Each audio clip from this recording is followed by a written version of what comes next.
ఫ్రీగా వస్తే మనం పెనాయిలో వగ్గం, అలాంటిది లెన్స్ కర్ట్లో ఐ చెకప్ ఎలా వదిలేస్తాం? ఫ్రెండ్స్ అని తీసుకుని వెళ్తే డిజైన్స్కి టెంప్ట్ అయిపోయాం, బిల్లు బొక్కడిపోయింది. ఇంక అలా మాల్లో ఒక లుక్ వేస్తే ఎప్పటి నుంచో యూఎస్ పోలో షర్ట్ కొనుక్కుందాం అని ఒక్క చిన్న ఆశ. కానీ ఈరోజు ఫైనల్గా by one get one offer ఉందని 2 షర్ట్లు 2 యూఎస్ పోలో షూస్ తగిలించుకొని వెళ్ళిపోయాం. ఇంక మన విష్ణుగాడు ఎప్పటి నుంచో ల్యాప్టాప్ కొందాం అనుకుంటున్నాడు. ఫైనల్గా ఒక లుక్ వేసాడు, కానీ ఈసారి వద్దులే. ఇప్పటిలా బెటర్ లక్ నెక్స్ట్ టైం అనుకుని వచ్చేసాడు. కానీ ఇంటికి ఫోన్ చేసి అమ్మ బిల్లు 25,000 అయిందంటే మనం ఏమైనా అంబానీ కొడుకులు అనుకున్నావారా అని సాకుండా 60 తిట్లు తిట్టింది. కాదమ్మా, అంబానీ డబ్బులు ఇచ్చాడు అన్నాను. నేను మరీ అంత ఎదవలా కనపడుతున్నారా? ఓ మాదిరిగా కూడా కనపడలేదా?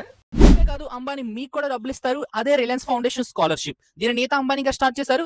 ఎవ్రీ ఇయర్ 5,000 స్టూడెంట్స్ సెలెక్ట్ చేస్తారు. సెలెక్ట్ అయిన ప్రతి స్టూడెంట్ కి 2 lakh rupees అనే స్కాలర్షిప్ వస్తుంది. దీని ఎలిజిబిలిటీ క్రైటీరియా ఏంటంటే మీరు ఒక ఇండియన్ రెసిడెంట్ అయి ఉండాలి. క్లాస్ 12 లో 60% మార్క్స్ అనే స్కోర్ చేసి ఉండాలి. ప్రెసెంట్ డిగ్రీ కానీ అండర్ గ్రాడ్యుయేషన్ కోర్స్ లో ఫస్ట్ ఇయర్ చదువుతూ ఉండాలి. అవకాశం వద్దులు దాటక ముందే అప్లై చేసే మామ.